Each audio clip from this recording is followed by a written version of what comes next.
ആശാനെ, ഇതാ മൂത്ത കൊച്ചിന്റെ പെണ്ണ് കാണല.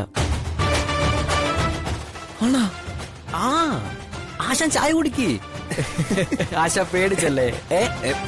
പോടാ, ഞാൻ പേടിച്ചൊന്നുമില്ല.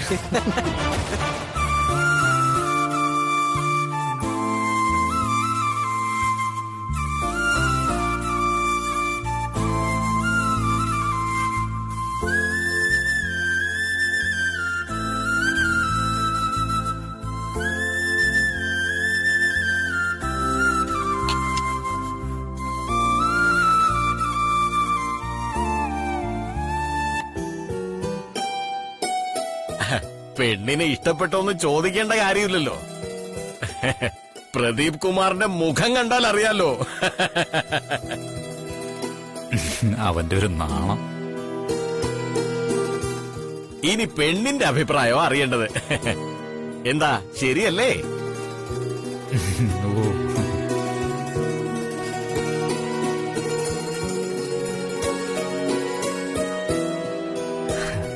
എനിക്ക് കുട്ടി ഇഷ്ടമാണ്.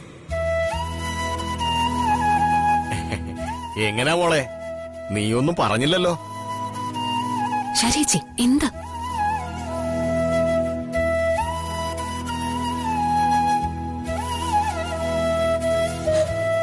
അമ്മയുടെ ഇഷ്ടം എന്റെ ഇഷ്ടം. അമ്മ തീരുമാനിച്ചാ മതി.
അപ്പൊ ബാക്കി കാര്യങ്ങൾ ഇനി അങ്ങ് തീരുമാനിക്കാം അല്ലേ? അല്ല, കാര്യങ്ങളൊക്കെ തീരുമാനിക്കാൻ പെണ്ണിന്റെ അമ്മ മാത്രം ഇരുന്നാ മതിയോ?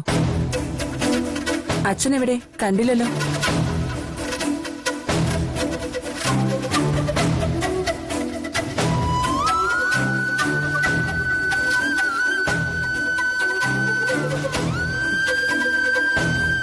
ഞങ്ങൾക്ക് അച്ഛനില്ല.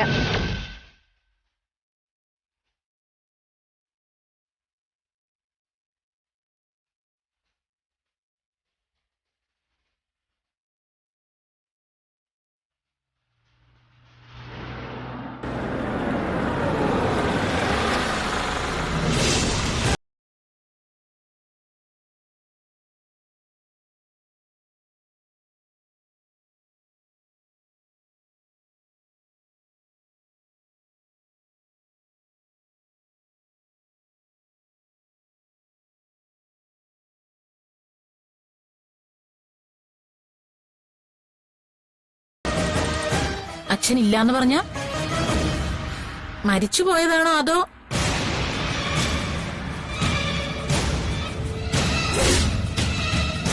ശാരദേ,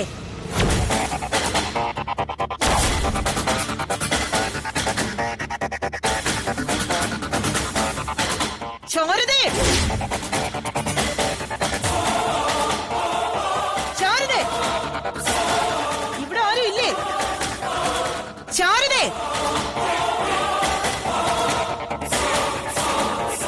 ശാരദ. ഇങ്ങോട്ട് ഇറങ്ങി വരാൻ.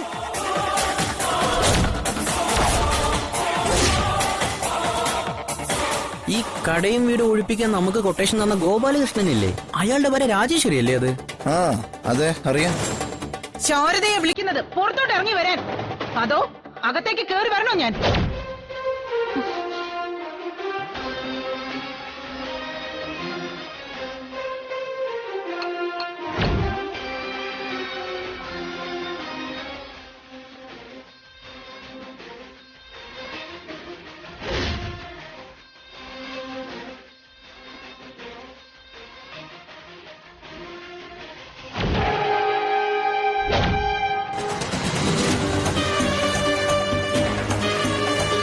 നിങ്ങൾക്ക് എന്താ ഇവിടെ കാര്യം?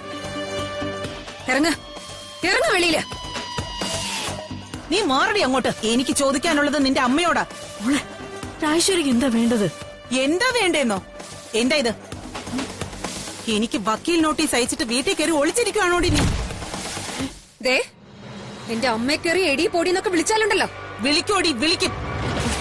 വിളിക്കാനുള്ള കാര്യം ഉള്ളതുകൊണ്ട് തന്നെയാ വിളിക്കുന്നെ. 10 ലക്ഷം രൂപ വാങ്ങി കക്ഷത്തിൽ വെച്ചിട്ട് എനിക്കെതിരെ വക്കീൽ നോട്ടീസ് അയച്ചിരിക്കുക നീയും നിന്റെ അമ്മയും.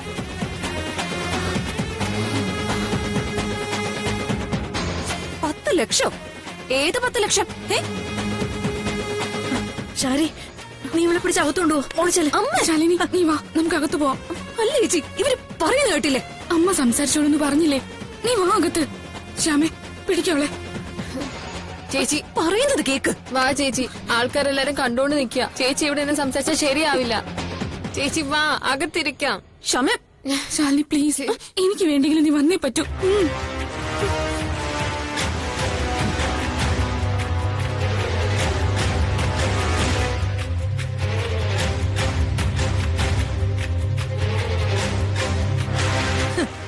കൊള്ള ശാരദ, നന്നായിട്ടുണ്ട്. അപ്പൊ കഥ മുഴുവനായി നിന്റെ മക്കൾക്ക് പോലും അറിയില്ല അല്ലേ?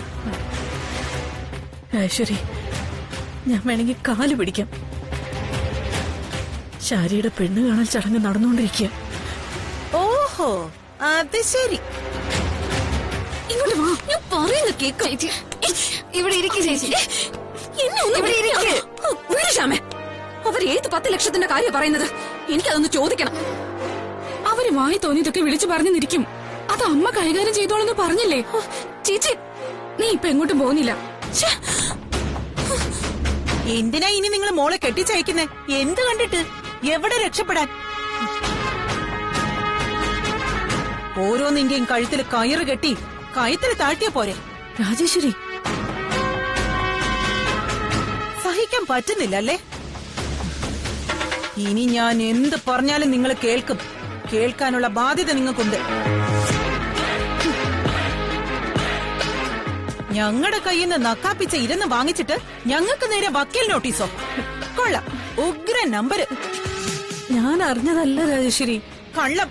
അത് ഇതിലെ പരാതിക്കാരി ശാലിനിയാ, നിങ്ങളുടെ 2ാമത്തെ മകള്. അത് നിങ്ങൾ അറിഞ്ഞില്ല എന്ന് പറഞ്ഞാ കുറെ വിശ്വസിക്കും ഞാൻ. എന്തായാലും ഇത്രയും ആയ സ്ഥിതിക്ക് അറിയാനുള്ള കാര്യങ്ങളെല്ലാം എല്ലാരും ഒന്ന് അറിയട്ടെ. കാൽ ചവിട്ടി നിൽക്കുന്ന ഈ ഭൂമി പോലും സ്വന്തമായിട്ടില്ലാത്ത കുപ്പത്തൊട്ടിയിലേക്കാ നിങ്ങൾ ഇപ്പൊ പെണ്ണാലോചിച്ച് വന്നിരിക്കുന്നത്. മനസ്സിലായോ? രാജേശ്വരി, വിളിക്കണ്ട. ഞാൻ പറഞ്ഞത് കള്ളമാണെന്നുണ്ടെങ്കിൽ ഈ സ്ഥലത്തിന്റെ ആധാരം എടുത്ത് കാണിക്കാരതേ. കാണട്ടെ എല്ലാവരും. ഇവരെ കൊണ്ടത് കാണിക്കാൻ പറ്റില്ല. കാരണം ആ ആധാരം ഇരിക്കുന്നതേ എന്റെ വീട്ടിലെ അലമാരയില. ഉടമസ്ഥൻ എന്റെ ഭർത്താവ് ഗോപാലകൃഷ്ണനും.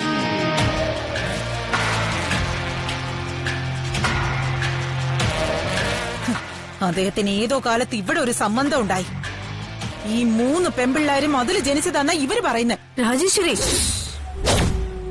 മിണ്ടരുത്. നിങ്ങൾ മിണ്ടിപ്പോവരുത്. നിങ്ങൾക്കതിനുള്ള അവകാശമില്ല.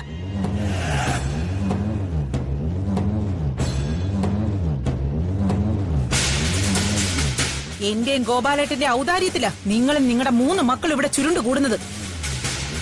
പടിയിറക്കി വിട്ട പെരുവഴിയിലേക്കാ. അത് ഇവരറിയണം. എന്നിട്ട് മതി കല്യാണ നീക്കം. രാജേശ്വരി, ശത്രുക്കളോട് പോലും ഇങ്ങനെ ഒന്നും ചെയ്യരുത് നീ. ശത്രുക്കളോട് പോലുമോ? നിങ്ങൾ പിന്നെ എന്റെ ആരാന്ന് കരുതി? ബന്ധുവാണെന്ന്. നിങ്ങൾ എന്നും എന്റെ ശത്രു മാത്ര, ആജന്മ ശത്രു.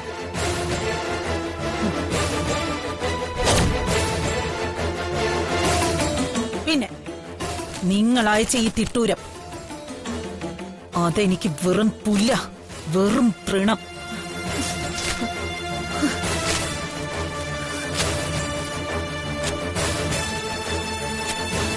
പിന്നെ നാളെ സൂര്യാസ്തമയത്തിന് മുമ്പേ 10 ലക്ഷം രൂപ നിങ്ങൾ ഈ രാജേശ്വരിയുടെ കാൽക്കൽ കൊണ്ട് വെച്ചില്ലെങ്കിൽ നടക്കുന്നത് വേറെ ആയിരിക്കും. ഇപ്പോഴേ പറഞ്ഞില്ലെന്ന് വേണ്ട.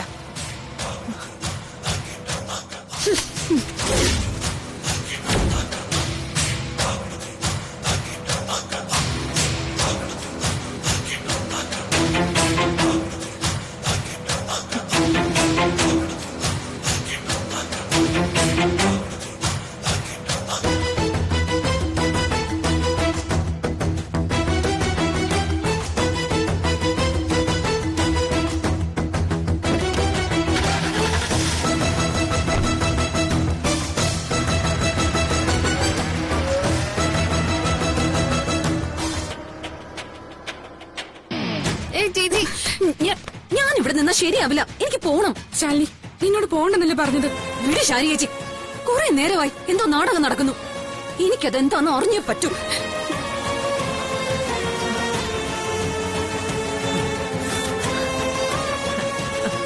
അതൊന്നും സാരമാക്കണ്ട. നമുക്ക് അകത്തോട്ട് ഇരിക്കാം. വന്നാട്ടെ. പറ്റില്ല ശാരദാമേ, ഞങ്ങൾ ഇനി അകത്തോട്ടില്ല, ഇറങ്ങുവാ. അത് എന്തു പറ്റി? എന്ത് പറ്റിയെന്ന് ഇപ്പൊ കണ്ടതല്ലേ? നിങ്ങളായിരുന്നു ഇതുപോലൊരു വീട്ടിൽ നിന്ന് കല്യാണം ആലോചിക്കുമായിരുന്നു. തല ചായ്ക്കാൻ ഒരു മേൽക്കൂരയില്ല. അച്ഛനെന്ന് ചൂണ്ടിക്കാട്ടാൻ ഒരാളില്ല.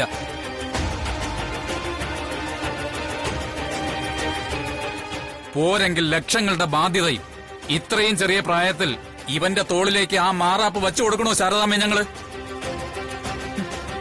വിടാനോ പറഞ്ഞ?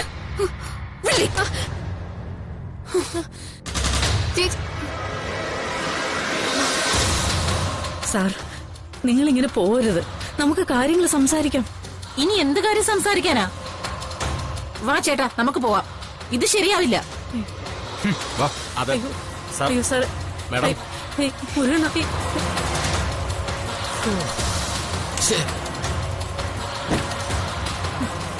സാർ, സാർ നമുക്ക് സംസാരിക്കാം. നിങ്ങൾ പോരുത് സാർ. സാർ, അമ്മേ വേണ്ട.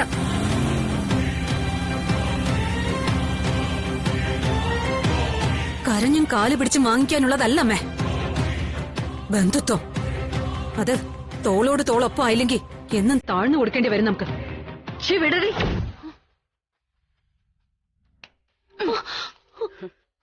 അമ്മേ, മിണ്ടരുത് നീ എന്നോട്.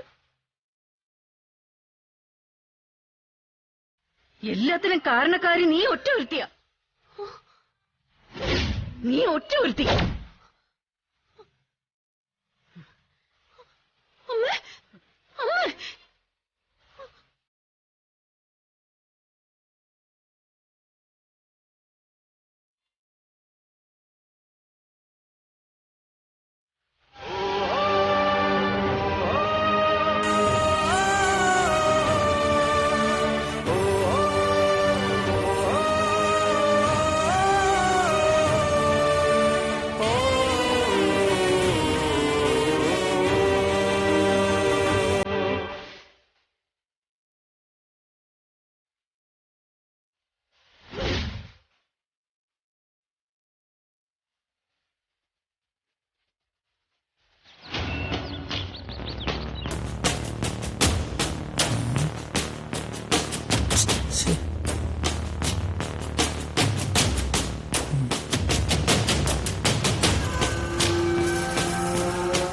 അളിയാ, ചേച്ചീനെ അവിടെ പോയിട്ട് എന്താവുന്നു ആലോചിച്ചിട്ട് എന്നെ പേടിയാവുന്നു. ഇനി പേടിച്ചിട്ട് എന്താ കാര്യം? നീ എന്തിനാ അവളെ ഒറ്റയ്ക്ക് വിട്ടത്? തടയാൻ പാടില്ലായിരുന്നു. ആ, അത് കൊള്ളാം. ആ ശാലിനിയുടെ മുന്നിൽ പോയി ഞാനും കൂടെ പോയി തലവെച്ച് കൊടുക്കണമായിരുന്നല്ലേ. ഒന്ന് പോവാളിയാ. എല്ലാവർക്കും അവരവരുടെ തടിയാ വരുത്. എനിക്കാണെങ്കിൽ ഇപ്പോഴേ പ്രശ്നം ചില പ്രശ്നങ്ങളുള്ളതാ.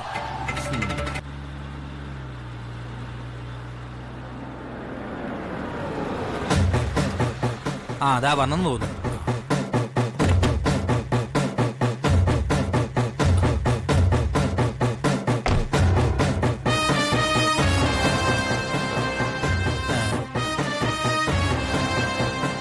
രാജേശ്വരി, എന്തായി രാജി? കുഴപ്പമൊന്നുമില്ലല്ലോ അല്ലേ? അല്ല, നിങ്ങൾ ഇവിടെ ഉണ്ടായിരുന്നോ? ഞാൻ കരുതി നിങ്ങൾ എപ്പോഴും ആ ചടങ്ങിന് പോയിട്ടുണ്ടാവുന്നു. ചടങ്ങോ? എന്ത് ചടങ്ങ്? നിങ്ങളുടെ മൂത്ത മകള് ശാരികയുടെ പെണ്ണ് കാണല്. അപ്പോ വിളിച്ചില്ലേ ശാരദ നിങ്ങളെ? അയ്യോ, കഷ്ടായി പോയല്ലോ ഗോപാലേട്ടാ. ദേ രാജേശ്വരി, നീ എന്നെ ഇങ്ങനെ ഊളനാക്കരുത്. 100% ഞാൻ നിന്റെ കൂടെ തന്നെയാ ഇപ്പോഴും നിൽക്കുന്നത്. അതിനിടയിൽ ഒരുമാതിരി ഇതുപോലത്തെ കുത്തുവർത്തമാനങ്ങൾ പറയരുത്. ശരിക്കും അവിടെ പെണ്ണുകാണലായിരുന്നു ചേച്ചി? വെറുതെ പറയുന്നല്ലോ. വെറുതെ ഒന്നും അല്ല. ശാരദ പയ്യനെയും വീട്ടുകാരെയും വിളിച്ചിരുത്തി സൽക്കരിക്കുന്നതിനിടയിലാ ഞാൻ ചെന്ന് കേറിയത്. എന്നിട്ട് എന്താവാൻ? വക്കീൽ നോട്ടീസ് വലിച്ചു കീറി ഞാൻ ശാരദയുടെ മുഖത്തെറിഞ്ഞു കൊടുത്തു. കല്യാണാലോചന എന്തായാലും കോളാവാനാ സാധ്യത. ആ ചെറുക്കം വീട്ടുകാരിനി ആ നാട്ടിലേക്കേ വരില്ലെന്ന് ഉറപ്പാ. നന്നായി. ഞാൻ കൂടെ അങ്ങോട്ട് വരാത്തത് വലിയ നഷ്ടമായിപ്പോയല്ലേ? അതെ അതെ, വലിയ നഷ്ടാ. എന്നെ കൊണ്ടൊന്നും പറയിപ്പിക്കരുത്. അതെ, വീണ്ടും വീണ്ടും ഞാൻ പറയുവാ, മക്കളും മരുമക്കളും കൊച്ചുമക്കളും ഒക്കെ ആയിട്ട് അവിടെ തന്നെ കൂടാൻ ആ ശാരദയുടെ പ്ലാൻ. രാജേശ്വരിക്ക് അവകാശപ്പെട്ട ആ മണ്ണില്.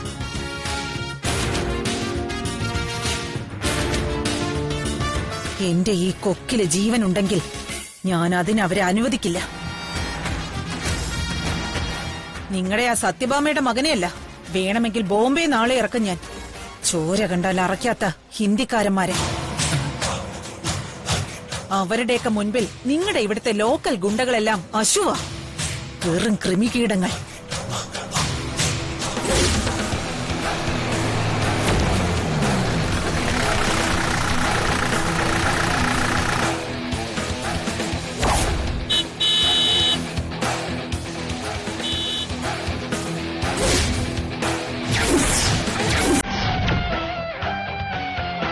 ആരെന്ന് നോക്കടാ അത്.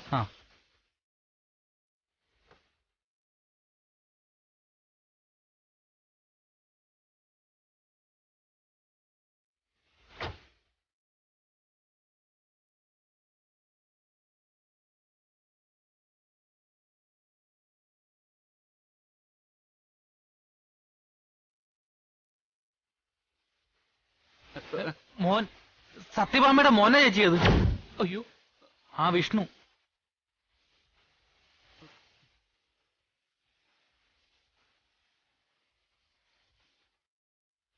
രാജേശ്വരി, വരുന്നത് ഹിന്ദിക്കാരനൊന്നും അല്ല, സത്യഭാമയുടെ മോനാ. നോക്കിയും കണ്ടും വേണം സംസാരിക്കാൻ. നീ ഒന്ന് അടങ്ങി നിന്നാ മതി, ഇത് ഞാൻ കൈകാര്യം ചെയ്തോളാം.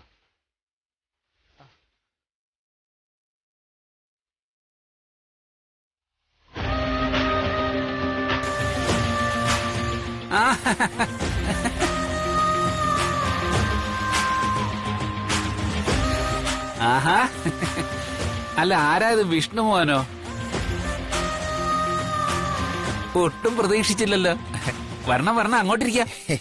രാജേശ്വരി, ഇതാരാ വന്നിരിക്കുന്ന നോക്കിയേ, നമ്മുടെ വിഷ്ണു മോൻ. ഇരിക്കുന്നില്ല ഗോപാലകൃഷ്ണ, പെട്ടെന്ന് പോണം. ഒരു കാര്യം പറഞ്ഞിട്ട് പോകാൻ വേണ്ടി വന്നത്, അത്രേ ഉള്ളൂ. ഗോപാലകൃഷ്ണാണോ? പ്രായത്തിൽ മൂത്ത ആളോട് ഇത്തിരി ബഹുമാനമൊക്കെ ആവാം. സോറി, ഇയാളെ പോലുള്ള ചെറ്റകൾക്കൊക്കെ ബഹുമാനം കൊടുത്താലേ ഞാൻ ഏട്ടാന്നും അമ്മാവെന്നൊക്കെ വിളിക്കുന്ന നല്ല മനുഷ്യർക്ക് അതൊരു നാണക്കേടാവും. അതുകൊണ്ടാ കേട്ടാ രാജേശ്വരി. സത്യം, ഞങ്ങളുടെ കയ്യിൽ നിന്ന് പണവും വാങ്ങിച്ചിട്ട് മിണ്ടരുത്. നല്ല ഏട്ടാണ് താഴെ കിടക്കും കേട്ടോ.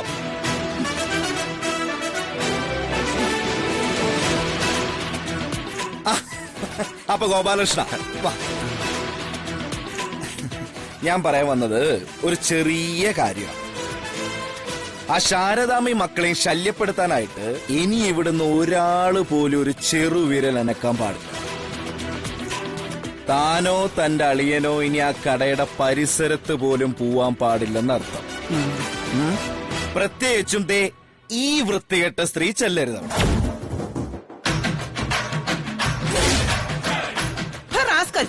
എന്ത് ധൈര്യമാണ് നിനക്ക് എന്റെ പേര് വിളിക്കാൻ? ഞങ്ങളുടെ കയ്യിൽ നിന്ന് കാശ് വാങ്ങിച്ചിട്ട് ഞങ്ങളുടെ പഠിക്കൽ വന്ന് നിന്ന് കുരയ്ക്കുന്നോ?